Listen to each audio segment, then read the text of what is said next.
तो Randeep Singh Surjewala press conference कर रहे हैं। ईडी का जो समन सोनिया गांधी और राहुल गांधी को मिला है उस पर उन्होंने कहा कि ना झुकेंगे ना डरेंगे।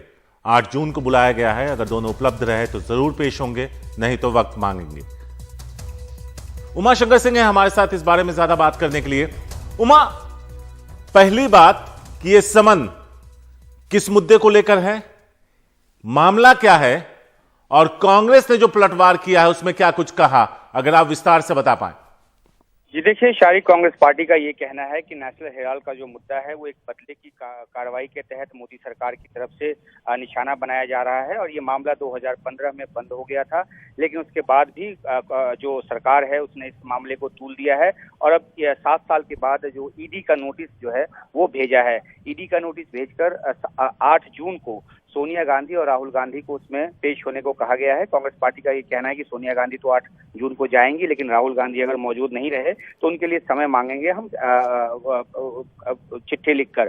तो ये जो पूरा मामला है शारिक, उसमें कांग्रेस पार्टी का ये कहना है कि नेशनल हेराल्ड मुद्दे के मामले में जो पहली कंपनी जिसमें जो कि कर्ज में डूब गई थी, उसने जब यंग इंडिया को ट्रांसफर किया तो उसमें जो पैसा या किसी तरह की चल या अचल संपत्ति का ट्रांसफर नहीं हुआ, तो मनी लॉन्ड्रिंग का कोई केस नहीं बनता, बल्कि उस कंपनी को निकालने के लिए, जो कंपनी नेशनल हेराल्ड को चला रही थी, उसको कर्ज से निकालने के लिए ये ट्रांसफर किया गया था इक्विटी के जरिए, और उसमें कोई पैसे का ट्रांसफर नहीं हुआ और जो पैसा कंपनी को मिला वो जो उसके जो कर्मचारी थे उनमें बांटा गया 67 करोड़ रुपया। तो कोई मनी लॉन्ड्रिंग का केस नहीं है, बदले की भावना के तहत जो है ये सरकार कार्रवाई कर रही है और उसी तरीके से एक राजनीतिक प्रतिशोध की भावना में ये नोटिस भेजा गया है और कांग्रेस पार्टी इसका जमकर मुकाबला करेगी।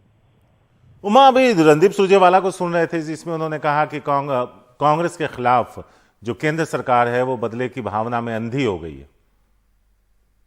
जी बिल्कुल, यही सारी बात बताते हुए जो तथ्य हैं जुड़े हुए इस केस से, कांग्रेस उसको अपने तरीके से बताते हुए ये कह रही है कि इस मामले में कुछ भी नहीं है, सिवाय इसके कि एक क्योंकि कांग्रेस एक विपक्षी पार्टी है, मजबूत विपक्षी पार्टी के तौर पे सरकार को हर मुद्दे पे चुनौती देती है और इसलिए बदले की भावना के तौर पे सरकार की तरफ से इस तरह की कार्रवाई को अंजाम दिया गया है। और साथ में ये भी कहा गया है सुरजेवाला की तरफ से कि कांग्रेस पार्टी या उसके नेता जो हैं वो ना तो डरेंगे ना झुकेंगे, सीना तान कर जो है वो लड़ेंगे। तो अब देखना है कि इसको लीगल तरीके से तो कांग्रेस पार्टी लड़ने जा ही रही है, राजनीतिक तौर पे किस तरह से मुकाबला करती है जब वो आरोप लगा रही है कि एक बदले की भावना के तहत की गई कार्रवाई है। शारिक, शुक्रिया उमा इस पूरी जानकारी के लिए। तो कांग्रेस, उमा आपसे एक सवाल और पूछना था। 2015 में जो कांग्रेस दावा कर रही है, उसके नेता दावा कर रहे हैं कि उस वक्त सब कुछ साफ हो गया था, कुछ नहीं मिला, तो फिर ये नया कैसे मामला सामने आया, जरा इसको समझाइए दर्शकों के लिए। यही कांग्रेस पार्टी पूछ रही है कि आखिरकार जिस मामले को लेकर 2013-14 के बाद जो कार्रवाई हुई और 15 में इस मामले को खत्म मान लिया गया, उसके बाद अब 7 साल के बाद इस मामले में ईडी की नोटिस जो है वो दी गई है और इसका आधार क्या है।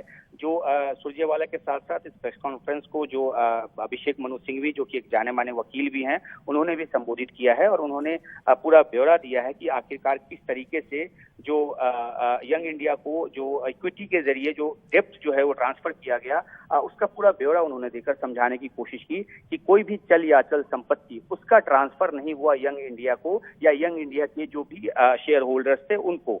तो ऐसे में ये कैसे बनता है मनी लॉन्ड्रिंग का मामला, और इसलिए सवाल पूछ रही कांग्रेस कि आखिरकार आधार क्या है। तो जाहिर सी बात है कि जैसा मैंने बताया, कांग्रेस पार्टी कह रही है कि ये एक राजनीतिक मामला है, ये एक प्रतिशोध की बात है और उसको लीगल ग्राउंड के साथ साथ पॉलिटिकली भी कांग्रेस पार्टी लड़ेगी। नेशनल हेराल्ड का पूरा अगर थोड़ा सा बैकग्राउंड बता पाए दर्शकों के लिए उमा, जिससे लोगों को समझ पे आ पाए कि क्या था ये पूरा मामला, किस तरह से चला और आज यहां पर खड़ा मौजूद है। जी देखिए, कांग्रेस का सीधा कहना है कि ये जो नेशनल हेराल्ड अखबार है वो अंग्रेजों के जमाने से शुरू हुआ। अंग्रेज सरकार को काफी चुनौती थी और वो लंबे समय तक चलती रही, लेकिन क्योंकि आर्थिक रूप से वो कामयाब नहीं हो पाई और तकरीबन 90 करोड़ रुपए का जो कर्ज है वो उसके ऊपर आ गया, तो उस कर्ज से मुक्ति पाने के लिए जो पुरानी कंपनी थी उससे यंग इंडिया को इक्विटी जो है वो ट्रांसफर किया गया, इक्विटी उससे लेकर, और जो कर्ज है उसको चुकाने की कोशिश की गई और उसके कर्मचारियों को पैसा देने की कोशिश की गई। तो ये पूरा मामला जो है ये बैकग्राउंड है और इसमें मनी लॉन्ड्रिंग का आधार बनाकर, मनी लॉन्ड्रिंग का आरोप लगाकर इसमें मामला दर्ज किया गया है। और उसी सिलसिले में क्योंकि सोनिया गांधी और राहुल गांधी जो हैं वो यंग इंडिया से जुड़े हुए हैं, तो इसी आधार पर उनको ये नोटिस सर्व किया गया है और अब उनको जवाब देना है। तो देखना है कि कांग्रेस पार्टी 8 तारीख को अपने अध्यक्ष के सोनिया गांधी जो अध्यक्ष हैं वो क्या जाकर वहां पे जवाब देती हैं। और दूसरी बात यह है कि राहुल गांधी अगर देश में मौजूद नहीं है तो वो कब का वक्त मांगते हैं और फिर किस तरह से कांग्रेस पार्टी इसको लीगली आगे बढ़ाती है। शुक्रिया उमा, विस्तार से इस पूरे मामले को समझाने और बताने के लिए। तो रणदीप सुरजेवाला जो कांग्रेस के प्रवक्ता हैं, उन्होंने क्या कुछ कहा उस प्रेस कॉन्फ्रेंस में, आपको वो सुनवाते हैं।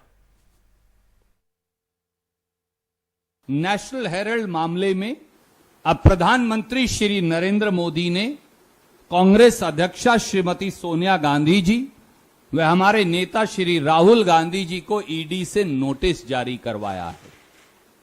साफ है कि तानाशाह डर गया है। साफ है कि शासन के सब मोर्चों पर अपनी नाकामियों को छुपाने में विफल तानाशाह छटपटा रहा है। देश को गुमराह करने के लिए भारतीय राष्ट्रीय कांग्रेस के नेतृत्व के खिलाफ एक घिनौना और कायरतापूर्ण षड्यंत्र रचा जा रहा है।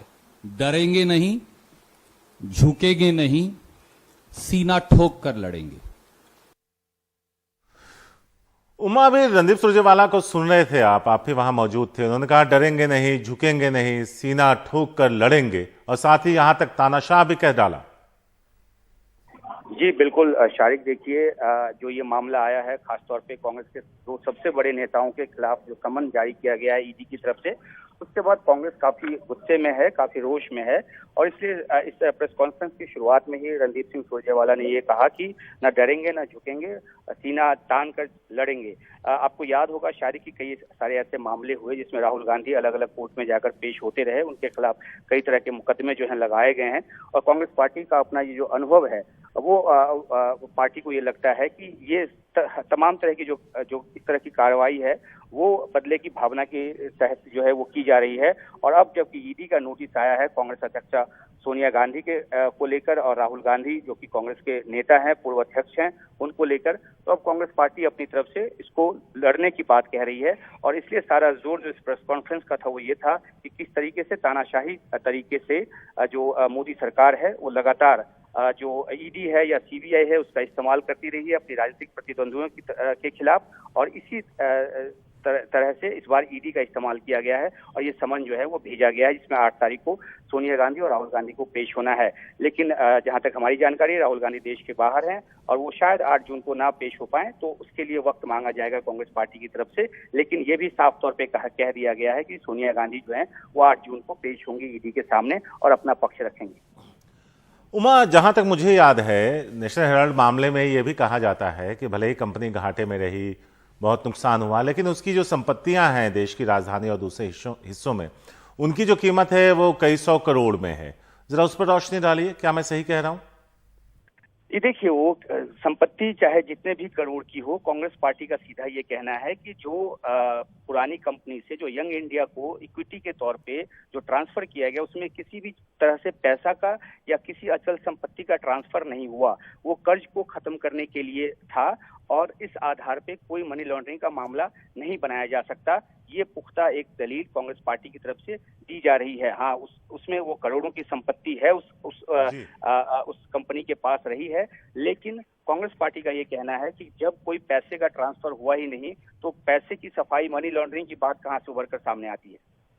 शुक्रिया उमा इस पूरी जानकारी के लिए।